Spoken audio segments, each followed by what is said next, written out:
Welcome back to Dead Stick Adventures. Today we're delving into the intriguing world of the Piper T-Tail Lance. It's an aeroplane that when it taxis onto the ramp definitely sparks some conversations and turns some heads. Not always good ones. But was it Piper's boldest masterpiece or was it a design disaster?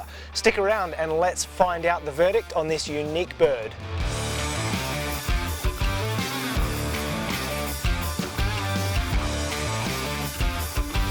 We're here at Command Flight Training with this 1978 PA-32 RT300 T-Tail Lance. Come on, you've got to give me a thumbs up for remembering that mouthful. The PA-32 is of course the model. RT, R is for retractable, T is for T-Tail. Then we've got the 300 being a 300 horsepower donk up front. We're going to go over this plane inside and out and teach you a bunch of things that you probably didn't know about this six-seater Piper masterpiece. The Piper Lance began as a humble Cherokee Six with fixed gear, and of course we've done a video on the Cherokee Six, and it was a naturally aspirated engine with the same fuselage. Then some ingenious mind, probably in the marketing department at Piper, recognised the need for a swift retractable single to take on the Bonanzas and Cessna 210s of its time. So we had the straight tail Lance in the Lance 1, and then the Lance 2, Piper wanted to make their GA aeroplanes look super special. They put the T-tail on and we had the infamous Lance 2. And let's be honest, they do look pretty cool, but as with any design change on aeroplanes, all design changes have their drawbacks, and we'll delve into the nitty-gritty of why the T-tail was good and it looked cool, but why it wasn't so good on an aeroplane.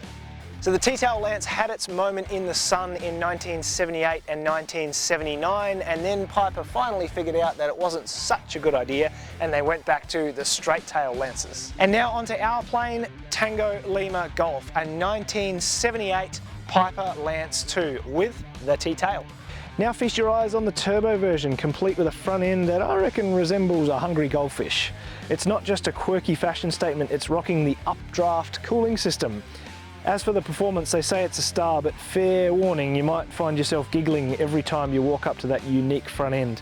Piper went for distinctive and I reckon they nailed it. Now to drag this aerodynamically challenged airframe through the air with its big, thick, high-lift wing, Piper introduced or enlisted the powerhouse of their operation, the IO 540. That's a 540 cubic inch six-cylinder engine mated to a three-blader prop. It's got 300 horsepower, but you know what they say, 2 for go, 3 for show. So the Cherokee Six really set the design standard for these aircraft with this beautiful cowl design. That's the same cowl that you'd find on an Archer, though of course the oil doors in a different place. We've got these rounded intakes and that nice bulge up the top there, which accommodates the IO 540 beautifully. And it's a little bit ungainly on the Lance, but here's your main air intake for the engine. It's not symmetrical, but you know what? It's a big, powerful engine, so I think we can forgive Piper for that. Clocking in at a respectable 145 knots TAS down low and a little better than that up high, the Lance was nimble, but it wasn't quite as quick as the Speed Demon successors like the Saratoga or even some of the straight tail Lance versions. Now let's have a look at one of the quirkier versions of the Lance, the PA-32 RT300T. And you thought they couldn't squeeze any more letters into that name.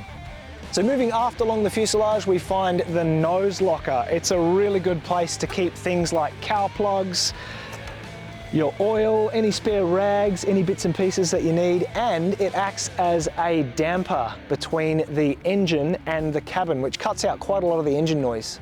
And moving along, we've got this nice big thick Hershey bar wing, so a relatively thick camber and a short span. And the fuel system's pretty unique in these. They've got 2 tanks that are plumbed together with only 1 filler. So they work together and they're essentially just 2 tanks out of a Cherokee. So the 2 tanks from a Cherokee were interconnected and they functioned with only 1 filler. Now what's interesting about these is you can be looking at bare metal but still have half tanks in this. So obviously you can dip the outboard tank but you can't dip the inboard tank. So they provided us with a lovely little sight gauge, and if you've ever looked at one of these with the sight gauges, you'll notice that there's a bit of a problem with most of the sight gauges for these inboard tanks. With the 2 Cherokee tanks in each wing, the Lance has 96 gallons usable, which is good for about 5.5 hours endurance. Let's have a look at the undercarriage. So the undercarriage is robust, mechanically simple, and it's the same as what you'd find on a Seneca or on an Arrow. It's great for rough runways. She's got these big 6x6 Cleveland wheels up the back on the mains, and up front a 5x5. So it's got oleo struts and a nice wide stance like all Cherokees, which means it's nice and stable when you're landing in a crosswind. We've got this heavy steerable nose gear up front. You've got a big heavy engine sitting on top of a relatively small wheel. Because it's steerable, that means the thing handles like a truck with no power steering on the ground. Let's talk about the tail that decided to go rogue. In theory, moving the stabilator up to the top of the tail and making it 1/3 smaller would make it faster, lighter, give it less drag and less vibration from the propeller slipstream. Sounds great on paper. In practice, it didn't work out quite so well. Instead of the expected performance boost, we ended up with a tail that was really a bit camera shy until we hit runway speeds that felt like a rocket launch, resulting in takeoff distances that left us looking at the horizon for just a little bit uncomfortably too long. And then of course there was the pre-flight rituals. Can you imagine reaching up and trying to brush snow off of that top T-tail? It's just not going to work. Fortunately in Australia we don't have to battle that kind of thing. Sales took a dip and Piper realised they'd played a little bit too much T-tail Tetris. In 1980 they did a big old U-turn and they put the stabilator back where it probably should have been all along. Lesson learned.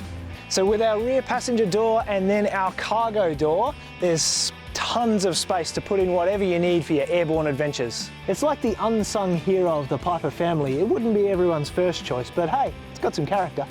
Opening the door, you get this surprise burst of sour green, pickle-coloured upholstery in 1970s finest velour. It makes you wonder if they raided the pickle factory for inspiration on interior colours. Despite the eye-searing green colour, these seats are actually pretty plush and comfortable, and they're in exceptional condition for a 45-year-old aircraft. Embracing the philosophy of making every inch count, in the Lancer's wider fuselage, you get this big space between your seats. It's the perfect spot for placing your flight bag. In fact, some people have even put an electric fridge between the seats, and there's a really nice console add-on that you can get that allows you to put your stuff in there. Typical Piper dash, but of course we've got a wider fuselage, 5 inches of extra space, so we've got 2 columns in the center here. Over on the left, standard 6-pack VOR ADF receiver, and then of course we've got the engine instruments down the bottom here, just like the Arrow. So on takeoff you're doing a dance between the runway, airspeed, engine, runway, airspeed, engine. Gear lever, throttle lever, prop, pitch lever and mixture. And then of course we've got all our airs on the right hand side. It's got a little dinky storm scope which kind of works, which is nice. Transponders down here, the rest of it's normal Piper stuff. And of course down the bottom here we've got our flap handle, standard Piper stuff, 3 stages of flaps, got our fuel selectors. Apart from the eye-searing and slightly sickening pea green colour in here, I'm pretty comfortable. And I've got plenty of ventilation, I've got an overhead map light, got some ventilation up here, some vents on the floor, even got some curtains. Keep the sun off and take a little nap. Now of course the big 6-seater Pipers can all be configured for club seating. So we can turn these 2 seats around and then your rear passengers can face each other. Nice to be intermingling legs while you're on a long flight. And this is where it gets really good. In these rear seats I'm super comfortable. If there's no middle people, I can stretch my legs right out, sit here comfortably. A little bit limited on headroom, but I'm 6 foot and I can pretty comfortably sit here for a while. All right, that's enough being comfortable. I think it's time to take it for a fly and get some good shots for you guys.